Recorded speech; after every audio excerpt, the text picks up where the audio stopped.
नमस्कार। हिंदी की पाठशाला यूट्यूब चैनल में आप सबों का स्वागत है। अब हम लोग रीतिकाल के प्रसिद्ध, रीति सिद्ध और श्रृंगार रस के श्रेष्ठ कवि बिहारी लाल द्वारा रचित बिहारी सतसई का 47वां दोहा पढ़ेंगे, उसका अर्थ और उसकी व्याख्या जानेंगे। दोहा है, साजे मोहन मोहकों मोही करत कुचैन, कहा करों उलटे परे, टोने लोने नैन, टोने लोने नैन। अब इसमें कठिन शब्द हैं। साजे का मतलब सजना संवरना, मोहन मोह को, मोहन अर्थात नायक। ये नायक जो है श्री कृष्ण भी हो सकते हैं या कोई किसी नायिका का जो है प्रेमी, नायिका परकिया है तो उसका जो है प्रेमी। मोह को, मोह को माने मोहने के लिए। तो पूरे इस पद का अर्थ हुआ कि मोहन यानी कि नायक को मोहने के लिए नायिका सजी।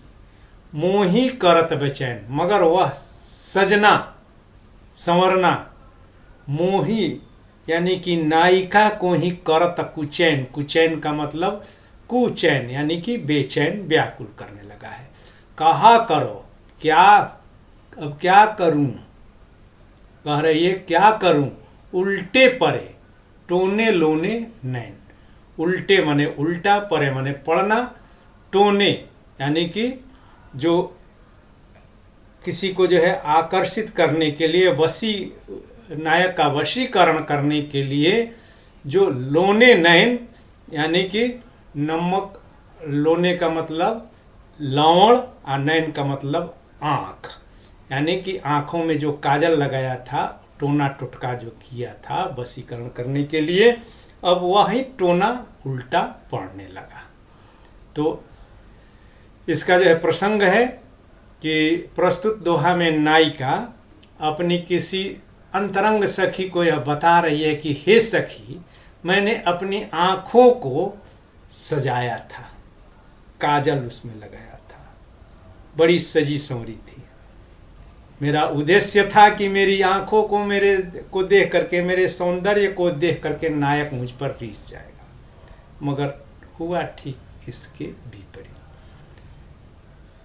और नायक को मोहने के लिए, उसको अपने वश में करने के लिए, अपनी तरफ आकर्षित करने के लिए मैंने यह टोन, एक तरह से टोना जो है किया था, टोटका किया था, मगर वही टोटका अब मुझे बेचैन करने लगा, यानी कि मेरी ही आंखें बेचैन होने लगी है। अब इसकी जो है व्याख्या तो वही कि नायिका अपनी अंतरंग सखी को, यानी कि बहुत ही नज़दीक की प्रिय सखी को संबोधित करते हुए कहती है कि हे सखी, मैंने अपने नेत्रों को मोहन यानी कि नायक को आकर्षित करने के लिए सजाया संवारा था, किंतु विचित्र बात यह हुई कि ये नेत्र मुझे ही बेचैन करने लगे, अर्थात व्याकुल करने लगे। मोही करत कुचैन। जब से मेरे इन नेत्रों ने मोहन की लावण्यमयी यानी कि नायक के जो है लावण्यमयी जो है चेहरे को, उनके नेत्रों को देखा है, तो मेरे इन नेत्रों को देख करके वो नायक मेरी तरफ क्या आकर्षित होता, यहाँ स्थिति ही उल्टी हो गई। मेरी आंखें ही उस नायक के लावण्यमयी सौंदर्य, लोने नैन को, लावण्यमयी नैन को देख करके उसी पर मोहित हो गई, उसी के बस में हो गई। और नायक क्या बेचैन हो मुझसे मिलने के लिए, मैं ही बेचैन हो गई। अब सामान्यतः हम लोग यह देखते हैं कि गांव में औरतें अपने बाल बच्चों को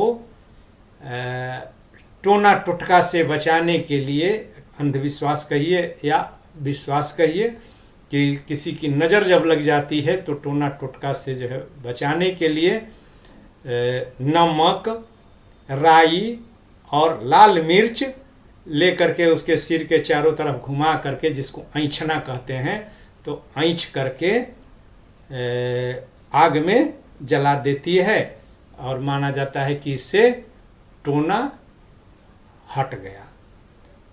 तो मगर इसके विपरीत ऐसा भी होता है, हम लोग जो है जानते हैं, सुने हैं कि कभी कभार ऐसा होता है कि प्रेत को भगाने वाले ओझा पर प्रेत ही जो है भारी पड़ जाता है, यानी कि ओझा के ऊपर जो है भूत ही प्रभावशाली हो जाता है, और जब ओझा कमज़ोर हो जाता है तो भूत ही ओझा को पटखनी दे देता है।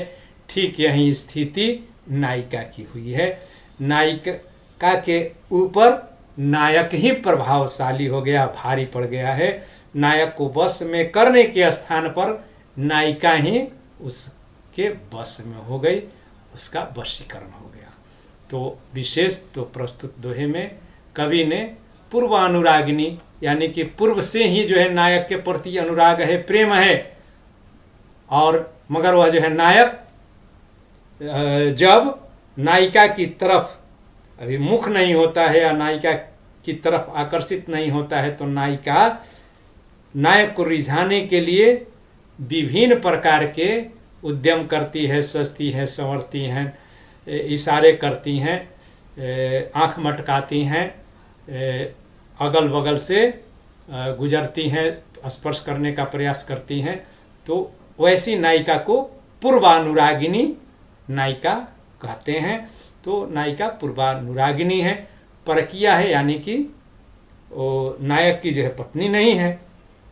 तो इसका वर्णन है, और टोने का जो है बड़ा ही जो है प्रभावशाली यहाँ पर प्रयोग हुआ है। टोना टुटका और टोटम तो अपने यहाँ प्राचीन काल से ही चलते ही रहा है, आज भी यह चल रहा है। और इसमें मोहन, यानी कि मोहन माने मोहने के लिए, मन को हरने वाले मोहन का जो है के लिए, नायक के लिए मोहन शब्द का प्रयोग होने के कारण इसमें परिकरांकुर अलंकार है। और मोहन मोहन यानी कि मन को मोहने वाले मोहन में जो है सभंग यमक अलंकार, यानी कि भंग करने पर इसके अलग अलग अर्थ हो जाएंगे। तो और इसमें मोहन मोह और करत कुचैन में म की और क की, और फिर यहाँ पर जो है क कहा करो में क की आवृत्ति होने के कारण इसमें छे का नुप्रास अलंकार है। और भाषा का, तो भाषा के बारे में तो बिहारी लाल की भाषा को कहा जाता है कि उनकी भाषा आलंकारिक है, सांकेतिक है, अर्थ गांभीर्य से युक्त, परिनिष्ठित और साहित्यिक ब्रज भाषा का एक तरह से अतुलनीय या प्रयोग बिहारी लाल ने की अपनी सतसई में किया है। और उसी के लालित्य को देख करके ही और उसके अर्थ गांभीर्य को देख करके आलोचकों में यह उक्ति प्रचलित हो गई कि बिहारी ने अपने दोहा रूपी गागर में भावों का सागर भर दिया है, यानी कि गागर में सागर भर दिया है। और उनके दोहे अर्थ गांभीर्य को लेकर के इतने प्रभावी हैं कि कहा जाता है कि सतसैया के दोहरे जो नाविक के तीर, देखन में छोटन लगे घाव करे गंभीर। बहुत बहुत धन्यवाद। इसे देखेंगे, लाइक शेयर और सब्सक्राइब करेंगे। बहुत बहुत